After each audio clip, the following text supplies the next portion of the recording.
Well, ladies and gentlemen, so welcome to our weekly conjunction video.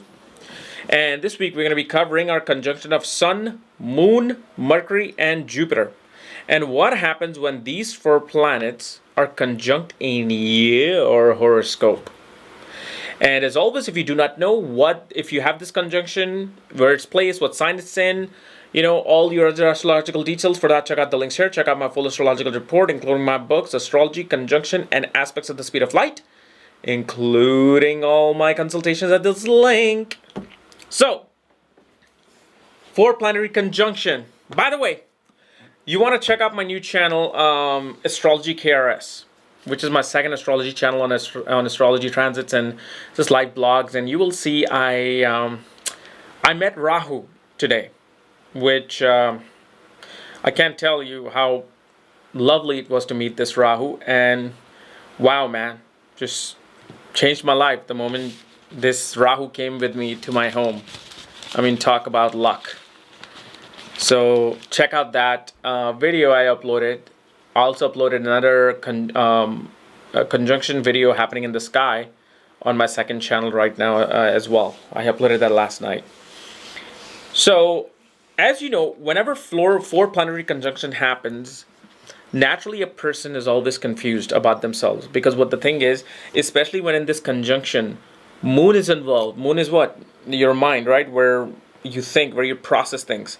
What happens is, wherever this conjunction is placed in your horoscope, whichever house, you will notice regarding that house, you have four different opinions, four different directions, four different choices that your mind wants to go towards. You have a hard time making a decision regarding that house. That is the flat meaning of all 4, 5, 6 planetary conjunctions. They will always confuse you. They'll confuse the hell out of you until a certain age, when you realize that, especially when you find out, this is my stronger planet, and this is why I'm always somehow pulling towards this particular choice out of the 4. Like if you're dating 4 people, you have 4 planetary conjunction in your 7th house, you will know the person that you're more attracted towards, and that's how you find that out through seeing which planet is more powerful. And obviously that I talk about in my book, Conjunction at the Speed of Light, to see which planet is stronger. So you have Sun, Moon, Mercury, and Jupiter. So Sun is your soul. You're right now a spirit, but you have to convert yourself into a soul. And Sun represents that energy. So when you become very sattvic, pure, you become a soul. And Sun is your ego, your self-esteem, your pride. It's the way you command yourself, your respect in society. Moon obviously is your mind, your emotional receptiveness to things around you. It's your emotional self. It's your motherly feelings. It's your ability to nourish things. It's your mother. It's nourishment. This is why milk is represented by the moon.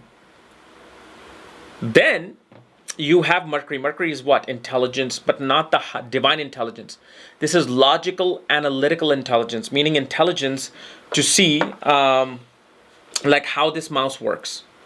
I want to see how this mouse works. Okay, so it requires this wheel, it requires these plastics, it requires all this board and this laser pointer on the ground. All right, that's Mercury. Jupiter is, why do I need this? What is the purpose of this? Who created this? Why should I be using this? So it makes it a pretty strong statement towards your knowledge and your knowledge base, in life.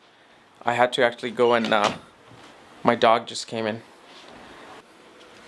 So Jupiter, it's that energy that wants to really know things philosophically and from a divine level. Jupiter for a woman may represent a husband. The person that you want to marry represents big celebration. Jupiter represents children.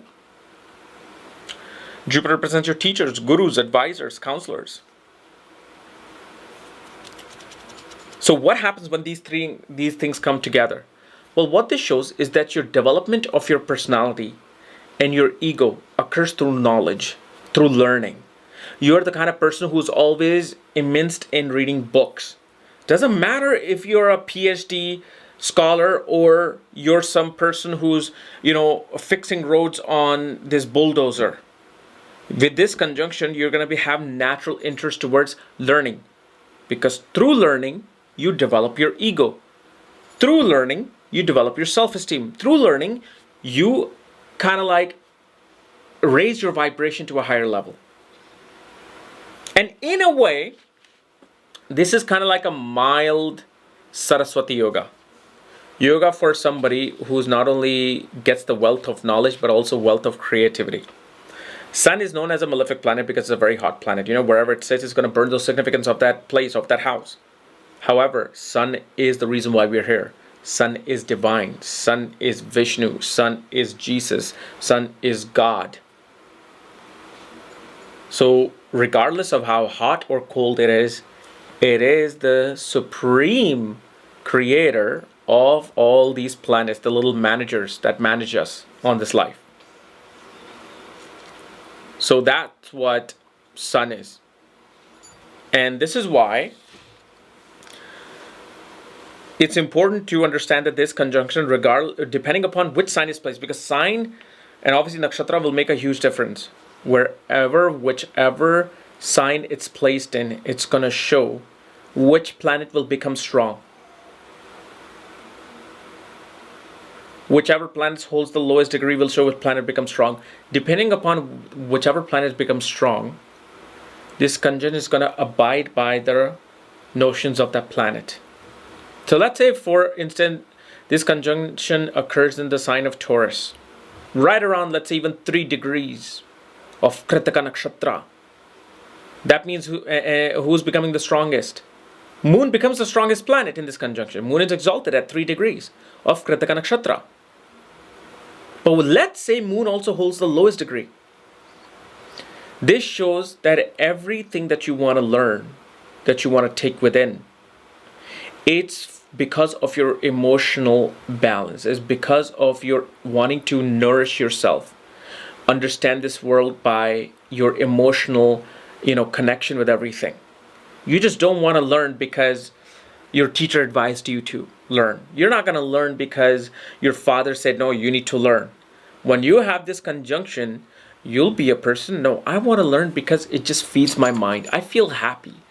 I feel comfort when I learn things. Because why? Moon is comfort. Moon is happiness. Because Moon is the Karka of the 4th house, the significator of the 4th house.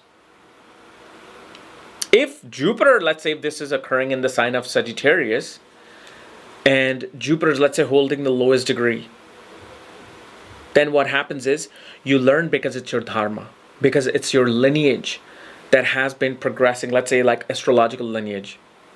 Kind of like grandfather of B.V. Raman was an astrologer, then their son was an astrologer, then B.V. Raman's grandfather was an astrologer, then B.V. Raman became an astrologer. Kind of skipped, I think, in his generation. All the grandparents kind of became astrologers.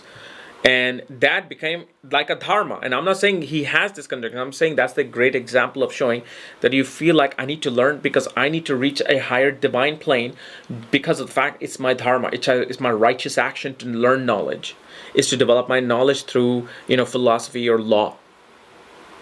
So that's how you want to study these conjunctions, and that's where it will make all the sense, and that's where you'll know which planet is really attracting me, what person that really attracts me.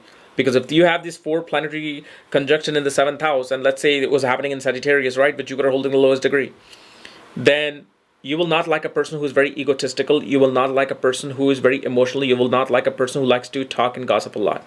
You'll like a person who is definitely wanting to learn knowledge, who is like this guru, teacher-like personality in your case. So then decision becomes easy, right? Because then you're like, okay, I need to go with this person. Even if, let's say in Sagittarius, this sign is happening, or this conjunction is happening. Jupiter doesn't hold the lowest degree, but Jupiter becomes the strongest planet automatically. Whoever holds the lowest degree will be influencing this conjunction, right? So because you want to learn, because it's your dharma to learn, Jupiter is saying it's your dharma to learn. But if Moon holds the lowest degree, then you're also making an emotional connection with your ability to learn. If Mercury holds the lowest degree, your curiosity wants to learn as well, not just because your father told you to, that your ancestors did this. This is how you study it. Okay?